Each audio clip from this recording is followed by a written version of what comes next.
Under the frost-laced moon, a single drop of blood traced the curve of her lip like a lover's forgotten vow. Ilara's boots crunched through the virgin snow of the whispering peaks, each step a betrayal etched into the frozen earth. The wind howled like the ghosts of her shattered pack, tearing at the frayed edges of her cloak. But it was the ache in her belly that clawed deepest, a secret stirring, unbidden and real amid the lies she had woven. She had come to the Alpha King's court not as a supplicant, but as a blade in the shadows, her heart armored in vengeance for the kin he had condemned. Her father, a Beta advisor, branded a traitor in the king's ruthless purge. Her mother, torn apart by the very wolves sworn to protect them. Ilara had shed her Omega's timidity like a skin, pretending devotion, whispering affections that tasted of ash, all to draw close enough to strike. And for a fleeting season, she had succeeded in her deception, his bed, his counsel, his fleeting trust, until the whispers of spies unraveled her guise.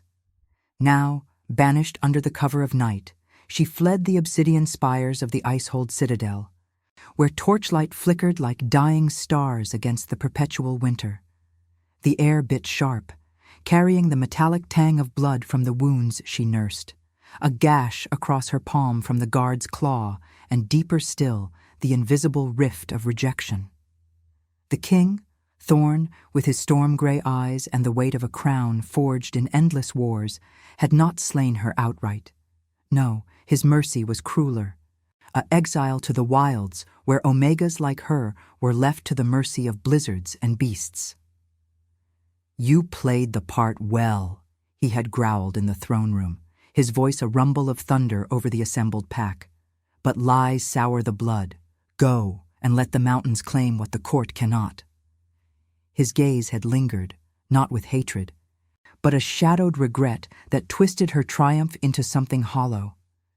She pressed on, the snow swallowing her tracks as if the land itself conspired to erase her. The peaks rose like jagged teeth, guardians of forgotten lore, their slopes dusted in white that gleamed ethereal under the moon's unyielding watch. Ilara's breath came in ragged clouds, her body a vessel of contradictions. The fire of rage warming her veins against the encroaching cold, the subtle swell beneath her ribs whispering of life she had never sought. It had begun as part of the ruse, a night of feigned passion to bind him closer, to lull his suspicions. But the seed had taken root, real and insistent, a pulse that mocked her calculated heart. How could vengeance bloom into this? She placed a hand over her abdomen, feeling the faint flutter like a trapped bird against ice. The Deusa's cruel jest, perhaps, to gift her an heir in the ruins of deceit. The wind shifted, carrying distant weavos, wolves on the hunt, or echoes of the pack she had lost. Ilara's fingers brushed the silver locket at her throat, the one Thorn had clasped around her neck in a moment of illusory tenderness. Its chain was cold as betrayal, the pendant engraved with a crescent moon cradling a wolf's silhouette, a symbol of the royal line she had sworn to topple. Inside, she had hidden a shard of poisoned crystal, meant for his wine, but fate, or folly, had stayed her hand. Now the locket swung like a pendulum of guilt, its weight a reminder that her revenge had birthed something unbreakable. She snapped it open, staring at the empty hollow where the crystal once lay, discarded in a surge of doubt she couldn't name. Deeper into the exile, the path narrowed to a ravine where ancient pines bowed under snow's burden, their branches clawing the sky like supplicating hands. Ilara's legs burned, the cold seeping into her bones, but she refused the weakness of rest. Memories assailed her, the warmth of Thorn's furs enveloping her in the king's chambers, the low timbre of his confessions after battles won with blood and strategy. He was no monster, not in the ways the tales painted. A king haunted by the ghosts of fallen allies, his decrees born of a duty that scarred deeper than any claw. She had seen the guilt in his eyes when he spoke of the purge, the way his hand trembled over maps of contested territories. Yet he had ordered her family's end, blind to the innocence woven into their loyalty. Vengeance had seemed pure then, a fire to thaw her grief. But now, with the locket's chill against her skin and the baby's quiet insistence, purity fractured. A low growl echoed from the shadows ahead, freezing her mid-stride. Not wolves, something heavier, labored. Ilara's senses sharpened, the Omega instinct flaring despite her resolve. The air thickened with the scent of pine and blood, fresh and coppery, mingling with the crisp bite of frost. She crouched behind a snow-mantled boulder, heart pounding a rhythm that echoed the life stir within. The moon crested higher, bathing the ravine in silver, illuminating a figure staggering from the tree line. Broad-shouldered, cloaked in dark furs rent by battle, a trail of crimson staining the white behind him. Thorn. He collapsed against a trunk, breath heaving, one arm clutched to his side where an arrow protruded, fletched with the rival pack's insignia, the Iron Fang clan's mark of betrayal. His eyes, those storm-gray depths, scanned the darkness, wild with pain and the feral edge of a king cornered. Ilara's pulse thundered. Had he followed her? Or was this the Deuce's weave, drawing hunter and prey into the same frozen snare? The locket burned against her chest, a symbol now of threads entwining beyond her control. She should flee, let the mountains claim him as they would her. But the baby kicked, a tiny rebellion and curiosity, laced with the fear of what she carried, rooted her in place. The wind whispered secrets through the pines, as if the moon itself held its breath. The moon's silver gaze pierced the ravine like a blade of judgment, casting long shadows that danced with the wind's restless sigh. Ilara's breath caught, a fragile vapor in the frozen air. As she watched Thorn slump against the ancient pine, his massive frame trembling not from cold alone, but from the arrow's venomous bite. Blood seeped through his fingers, dark and viscous, staining the snow in petals of crimson that mirrored the locket's hidden secrets. She should have run. Let the Iron Fang's treachery claim him, the king who had shattered her world with a single decree. Yet her body betrayed her, rooted by an invisible tether, the faint kick within her echoing the pull she could neither name nor deny. He lifted his head, nostrils flaring to catch scents on the wind, pine, frost, and something warmer, softer, laced with the wild honey of an Omega's fear. His storm-gray eyes locked onto her hiding place, piercing the gloom with the intensity of a predator scenting salvation amid the hunt. "Show yourself," he rasped, voice gravel rough from pain, each word a labored exhale that stirred the snow at his feet. Ilara's heart hammered, a drumbeat syncing with the life's rhythm in her womb. Instinct surged, primal and unbidden. The Omega's call to heal, to protect, warring with the vengeful storm she had cultivated. She rose slowly, hands trembling at her sides, the locket swinging like a noose against her chest. Thorn's gaze narrowed, recognition flickering through the haze of agony. "You," he growled, pushing upright with a grimace, the arrow's shaft quivering as he leaned on the tree for support. Blood trickled warmer now, carrying the acrid tang of ironroot poison, a slow burn designed to fell even an alpha king. He had pursued her trail from the citadel's gates, not in wrath, but in the shadowed grip of doubt, her banishment a hasty veil over the chaos erupting in his halls. The Iron Fang had struck at dawn, assassins slipping through the wards with whispers of her treason as their banner. Was it coincidence, or had her deception invited the wolves to his throat? Now here she stood, a ghost in the wilds, her cloak dusted white, eyes wide with the same feral wariness he felt mirroring in his soul. Ilara stepped forward, the snow crunching like brittle bones under her boots, curiosity overriding the fear that coiled in her gut. Up close, he was a ruin of the king she had known. Fur cloak torn, exposing the scarred expanse of his chest where old battles had etched their maps. His face gaunt under the beard, lips pale against the stubble. The air between them thickened, charged with the scent of his blood mingling hers, the subtle, earthy note of her hidden burden. "Why are you here?" she demanded, voice steady despite the tremor in her limbs, though her hand instinctively hovered near her abdomen. The wind howled approval, whipping strands of her dark hair across her face, veiling the conflict in her eyes. He laughed, a bitter sound swallowed by the gale. "Fate's jest, it seems, or yours." He clutched the wound tighter, swaying as the poison gnawed deeper, visions blurring at the edges, flashes of the purge, her father's accused face, the warmth of her body against his in nights he now questioned as illusion. She had been his solace amid the court's serpents, her touches a balm to the guilt that festered like an untreated gash. But lies had soured it all, leaving him exposed. Yet as she approached, hesitation in her step, an instinctive bond tugged at him, the alpha's drive to claim, to shield, clashing with the rational cage of betrayal. He should end her here, silence the threat she posed.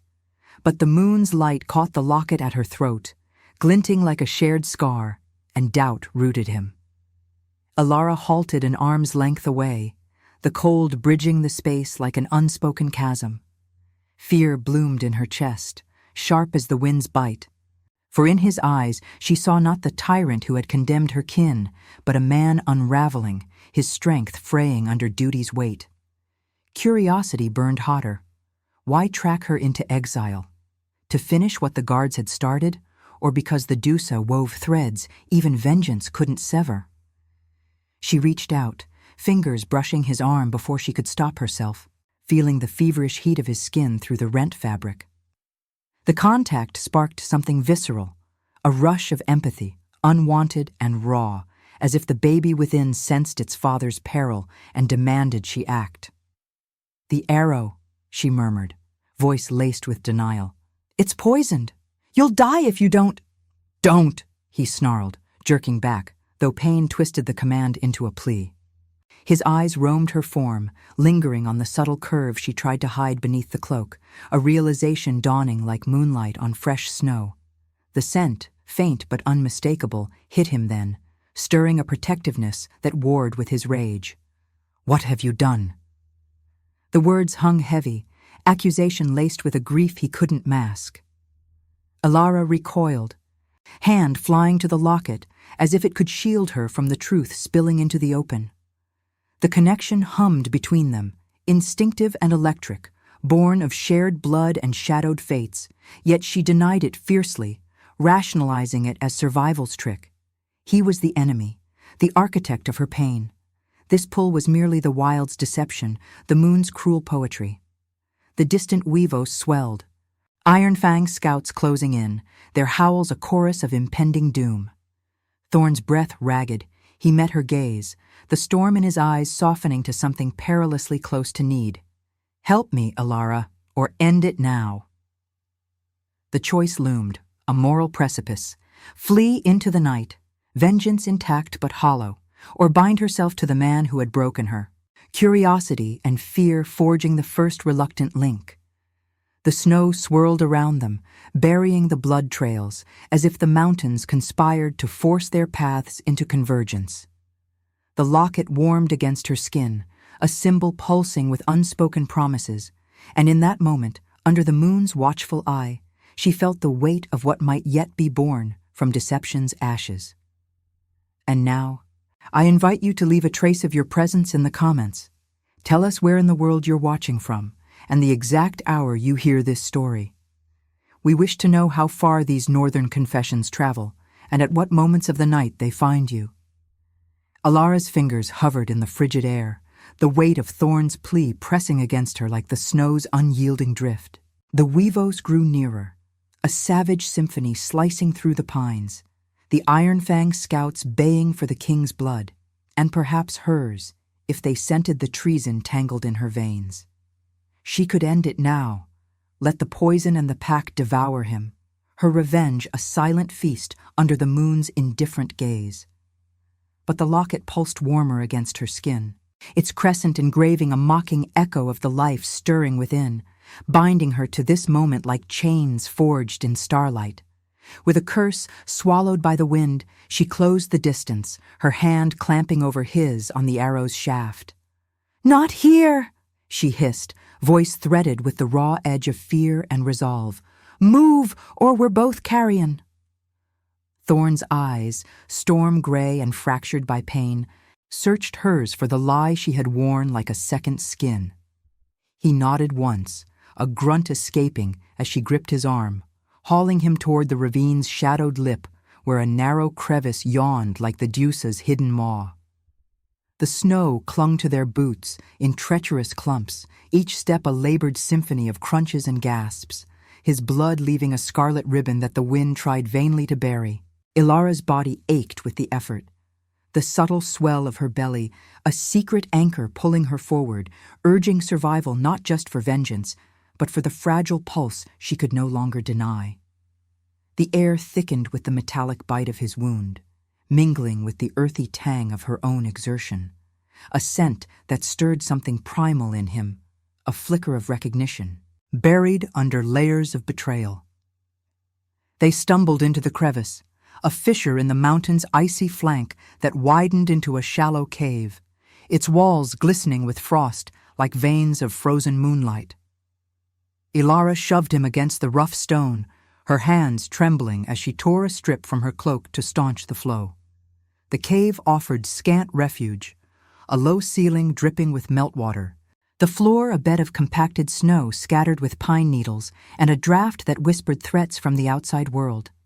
But it was shelter, a breath stolen from the storm, where the moon's light filtered in pale shafts, illuminating the crimson stain spreading across his furs.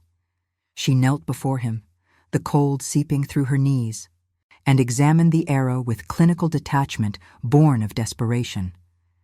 Ironroot poison, slow, insidious, turning blood to fire before stilling the heart. Her father's teachings echoed in her mind, the beta healer's lore she had hoarded like weapons in exile.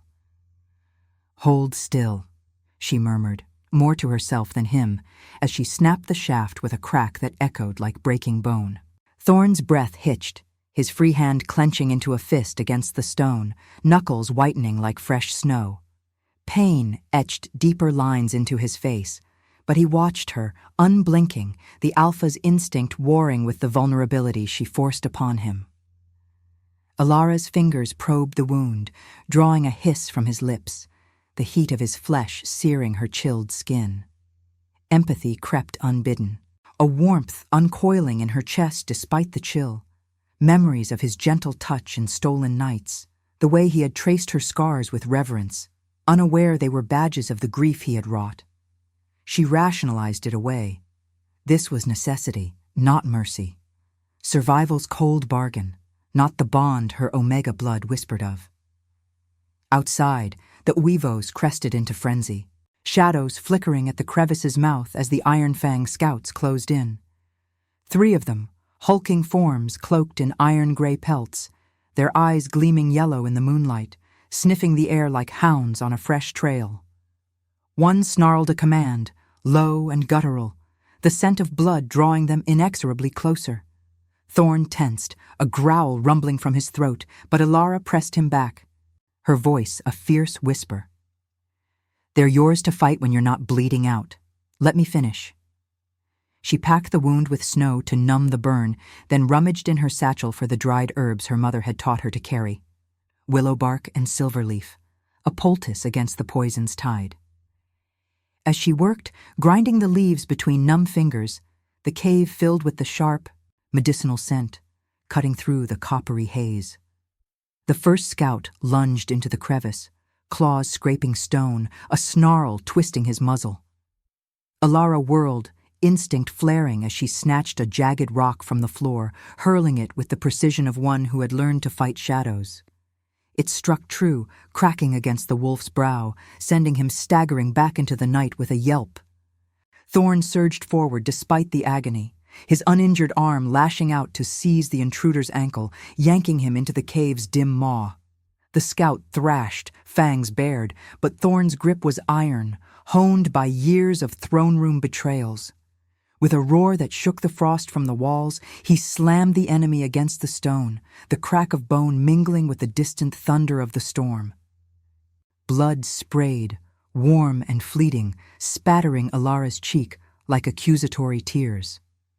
The other two hesitated at the threshold, their howls turning to wary growls as Thorn's presence asserted itself, even wounded, a king's aura undimmed by poison.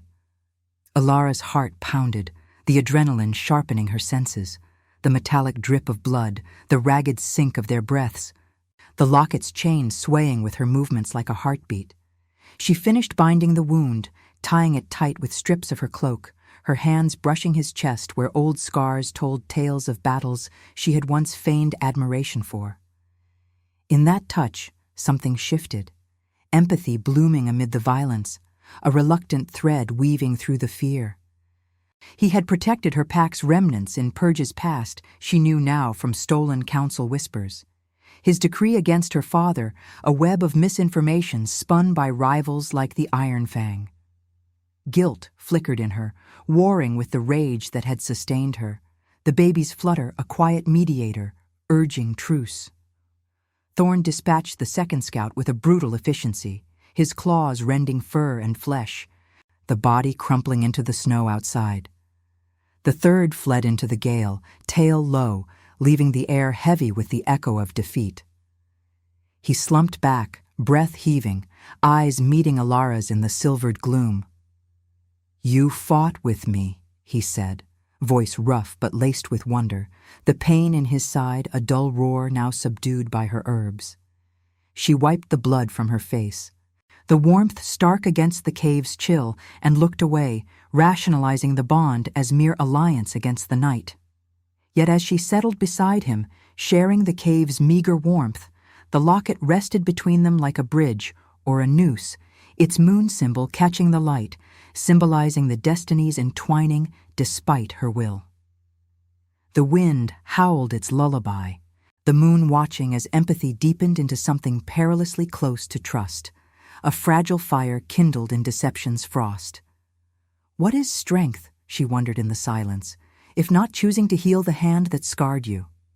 The scout's distant yips faded, but the true trial lingered in the space between their breaths. A bond forged in blood and moonlight, resisted yet undeniable.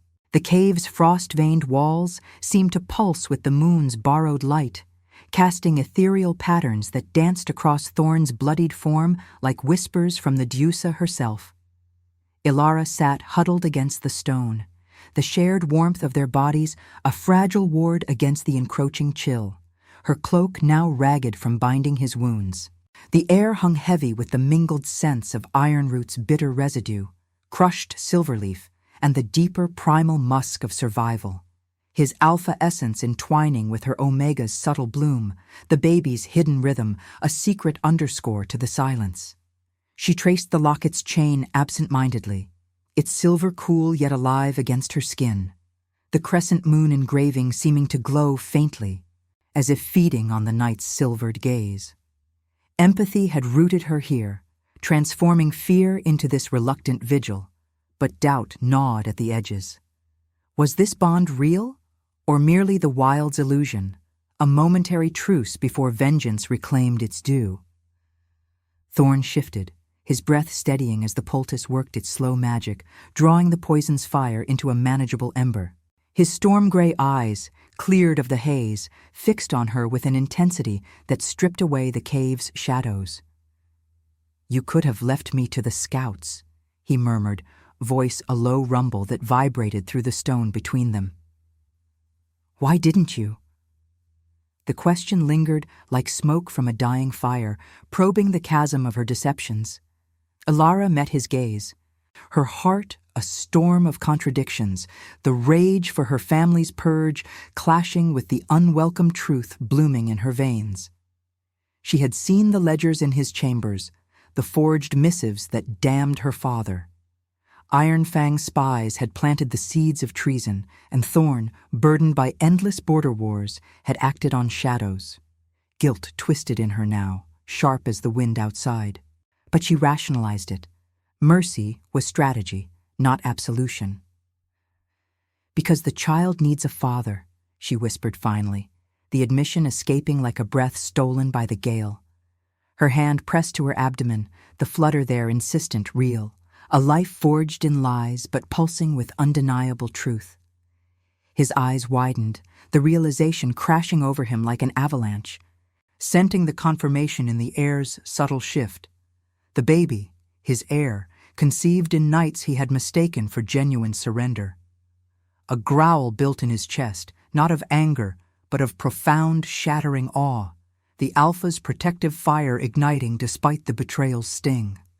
He reached out, his bandaged hand hovering near hers, the warmth of his palm a bridge across the frost.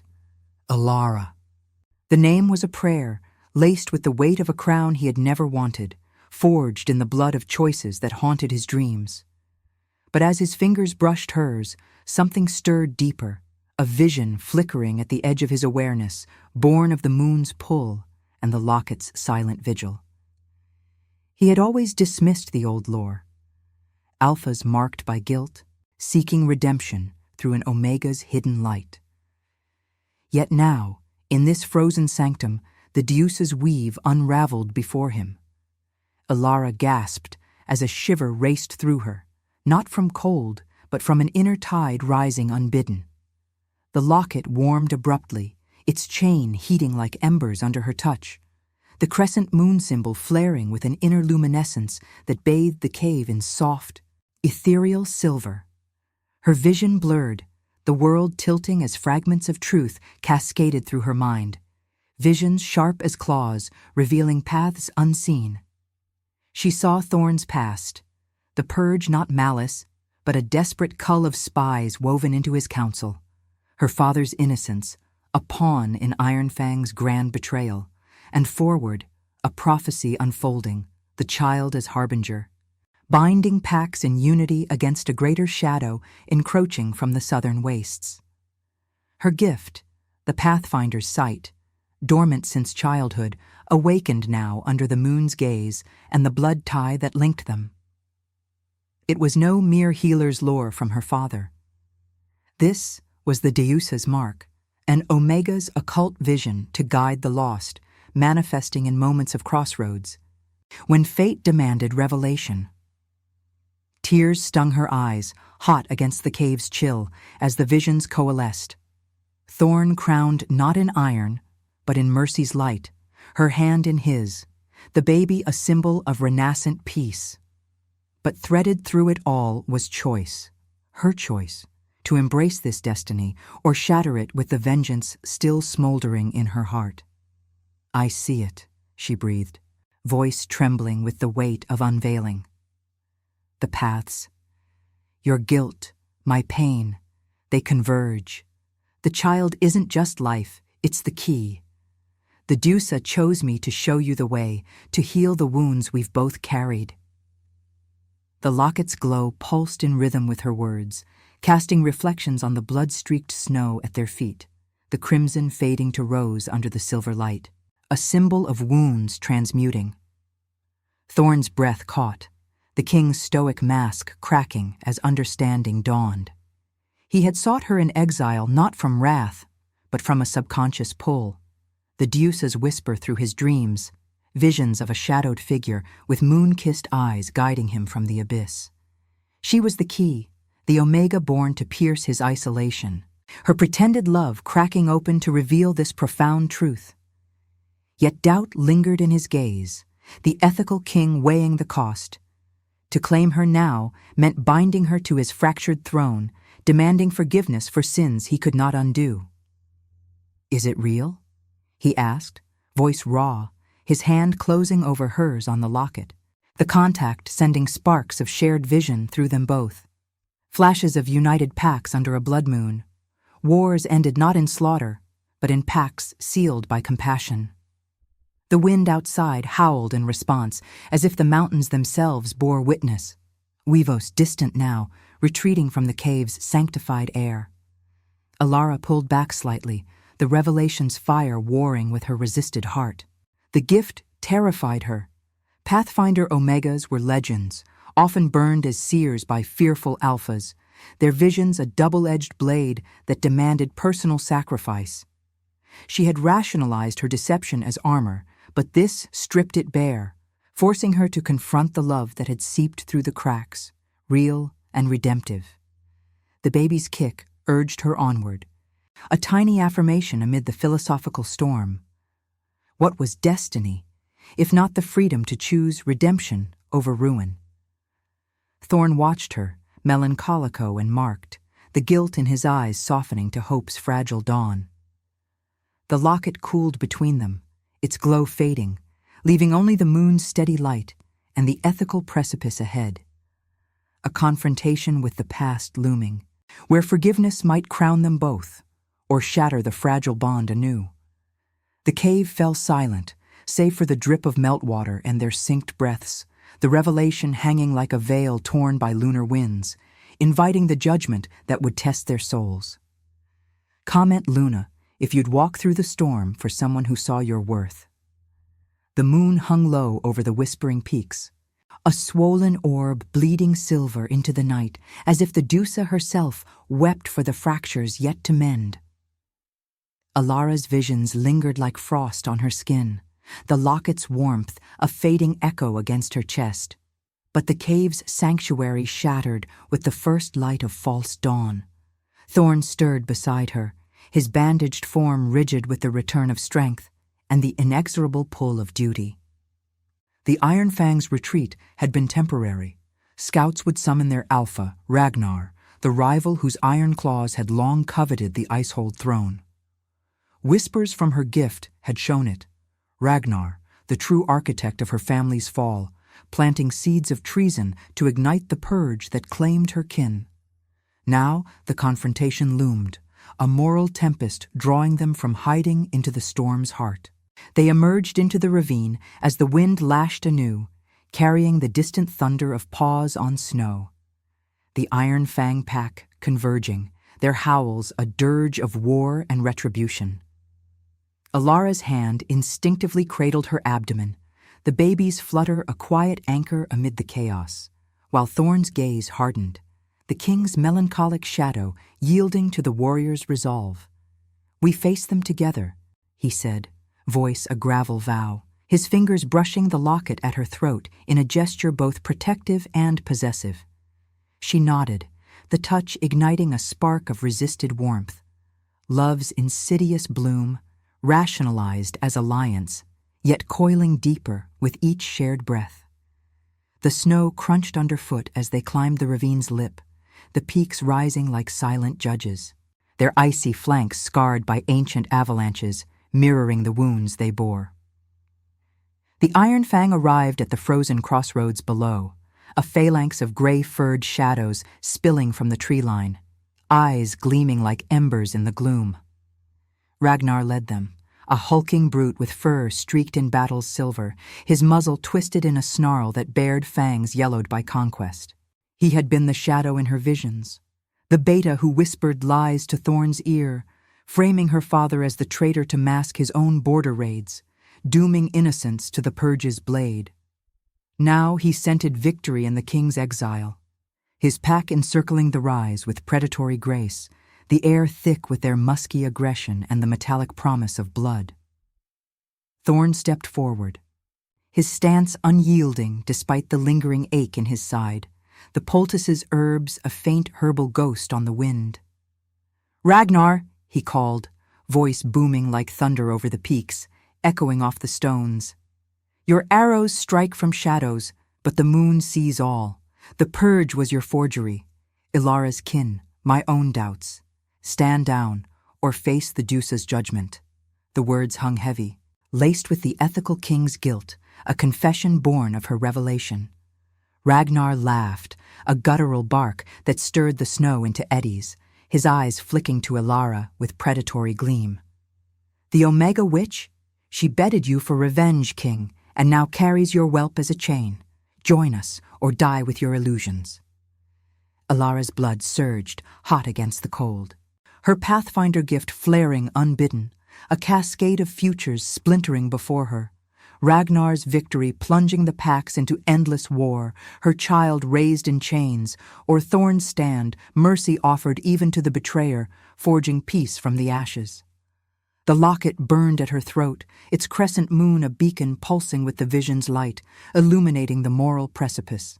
She could flee into the wilds, claiming freedom from the throne's shadows, letting vengeance consume them both in Ragnar's triumph. Or step into the fray, her gift a weapon of truth, choosing forgiveness's fragile path, love as redemption, not conquest, binding her to Thorn's side despite the scars he carried. The pack lunged, a tide of claws and fangs breaking against the rise, the first wolves leaping with snarls that rent the air. Thorn met them head-on, his form a blur of raw power, claws slashing through fur and sinew, blood spraying in arcs that painted the snow crimson under the moon's gaze. He fought with melancholic fury, each strike a atonement for the purge's ghosts, his roars mingling with the wind's wail. Ilara dodged a flanking scout, her body agile despite the weight within, snatching a fallen branch to crack against a muzzle, the impact jarring her bones like echoes of her shattered home. Pain bloomed in her side, a shallow gash from a glancing claw, warm blood trickling to mingle with the snow, but she pressed on, the baby's insistence fueling her, strength not in rage, but in the choice to protect what deception had wrought real. Ragnar circled, his massive frame closing in on Thorn, who staggered from a fresh wound, crimson blooming anew on his shoulder. "Yield the throne, brother," Ragnar growled, the word laced with false kinship, his eyes alight with the power he craved.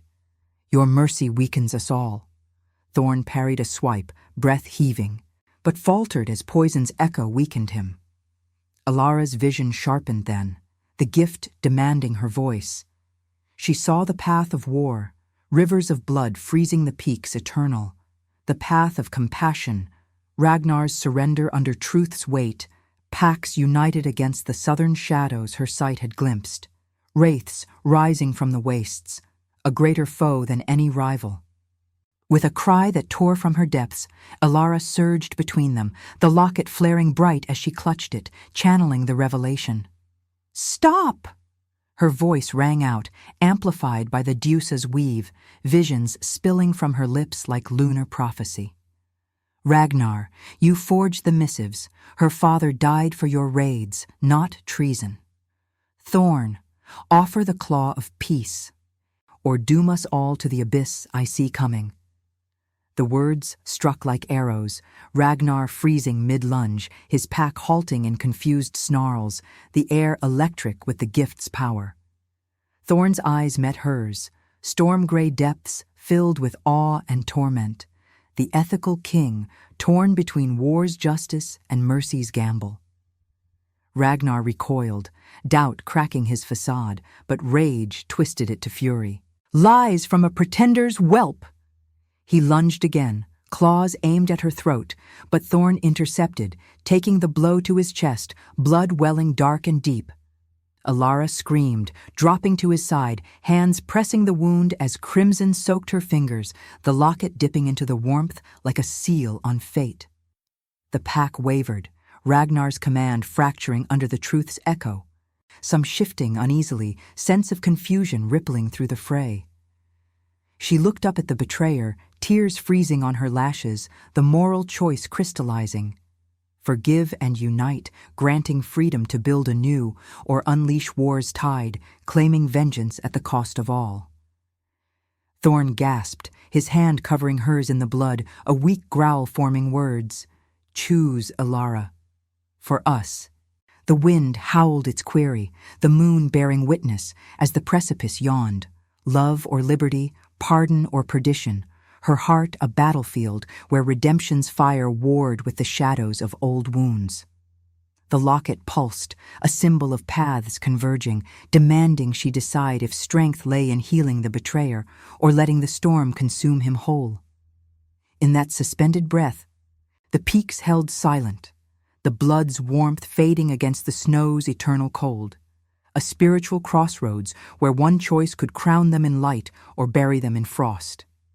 The snow-laden peaks stood sentinel under the moon's crimson-veiled gaze, the air thick with the coppery reek of blood and the raw, electric tang of unraveling fates.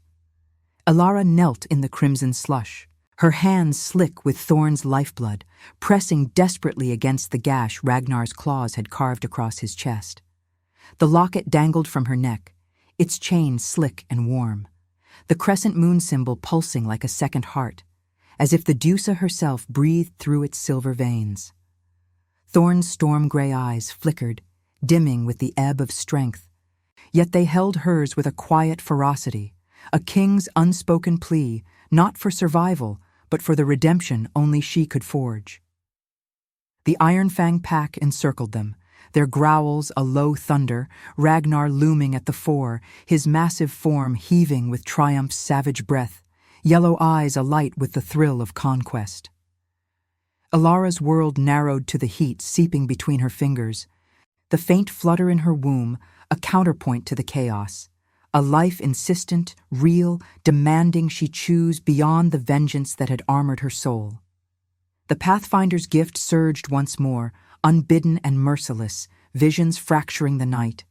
Ragnar's horde descending, Thorn's body cooling in the snow, her child born to a throne of ashes and endless war. Or a different path. Her voice weaving truth into mercy's fragile web, binding betrayer, and betrayed in a union that could heal the fractured packs. Love was no gentle reward here, but a brutal proof, a fire tested in blood's forge. She had pretended affection to draw close, to strike at the heart of her pain, yet the deception had cracked open to reveal this: Thorn, not the tyrant of her grief, but a man scarred by duty's blade, his purge a shadow cast by Ragnar's lies. Forgiveness loomed now, not as weakness, but as the ultimate strength, the choice to sacrifice her rage for something greater, to cure the wounds that festered in them all. Ragnar stepped forward, his paw crushing the snow into bloody ice, a guttural laugh rumbling from his throat. The king bleeds out, witch. Your visions are delusions. Join the victors, or feed the wilds with your spawn. His pack shifted, claws scraping stone, the wind carrying their musky hunger like a promise of slaughter.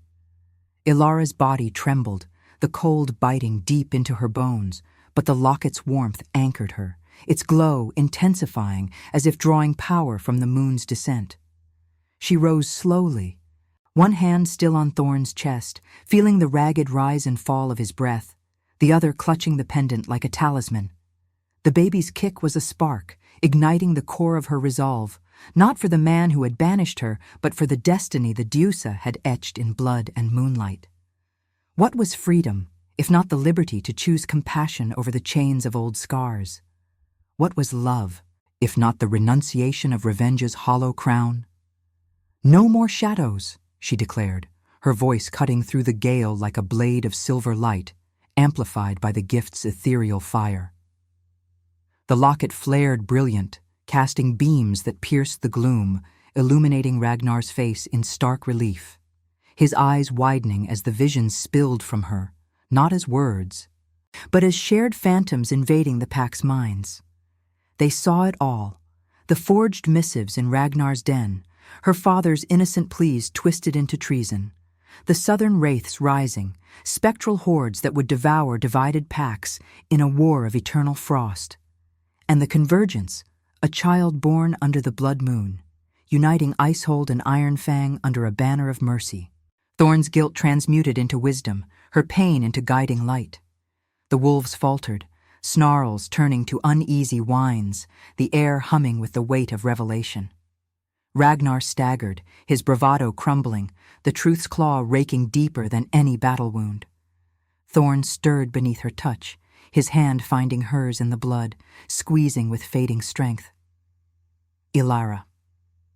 End it with grace, he whispered, voice a thread of wind, his melancholic gaze pleading for the ethical path he had always sought but never fully grasped. She nodded, tears tracing hot paths down her frozen cheeks, mingling with the crimson on her skin. Turning to Ragnar, she extended her free hand, palm upturned in the ancient gesture of truce. The Deuce's claw, offered not in submission, but in the power of choice. "Kneel, brother of the Fang," she intoned, the words resonating like a lunar hymn. "Your betrayal ends tonight. Swear fealty to the true line, or face the abyss alone. The child binds us. Sacrifice your ambition and find redemption in the union we build." The brute hesitated, his form quaking as the visions clawed at his will, the pack's loyalty fracturing like ice under spring's thaw. A low whimper escaped him, the alpha's pride warring with the terror of the southern shadows her sight unveiled. Wraiths that would claim his kin as surely as any purge. With a defeated snarl, Ragnar dropped to one knee, head bowing in the snow, the gesture rippling through his wolves like a wave. They knelt too, the howls fading to submissive yips, the wind carrying the scent of surrender, pine and frost laced with the bitter edge of humbled fury. Alara's heart swelled, a renascent fire blooming amid the ruins, not triumph, but a profound healing. The love she had resisted now accepted as the proof of their shared rebirth. She helped Thorn to his feet, his arm heavy around her shoulders, their blood mingling on the locket as it cooled, its glow settling into a steady ember, symbol of wounds sealed and destinies entwined. As the first hints of dawn bled gold into the eastern peaks, the packs converged in wary alliance, Ragnar's oath sworn under the moon's watchful eye. Thorn's breath steadied, the poultice and her touch staunching the flow. His scars, old and new, a map of the king he would become, ethical and renewed. Alara leaned into him, the baby's presence a quiet vow between them, the wild's chill yielding to the warmth of union. They had chosen sacrifice, her vengeance yielded to mercy's crown, his guilt cured in the light of truth. The snow began to melt in subtle rivulets, washing away the blood's petals, as if the mountains themselves exhaled in relief. Under the fading moon, they turned toward the ice-hold, not as conquerors, but as bearers of redemption, a love forged in deception's ashes, proven in the fire of choice, birthing a legacy that would thaw the eternal winter. The wind whispered its benediction, carrying echoes of weavos now harmonious, the Deuce's weave complete in the renaissant dawn. If your heart beat alongside ours, comment and subscribe, because every soul that joins our moon keeps the flame of redemption alive.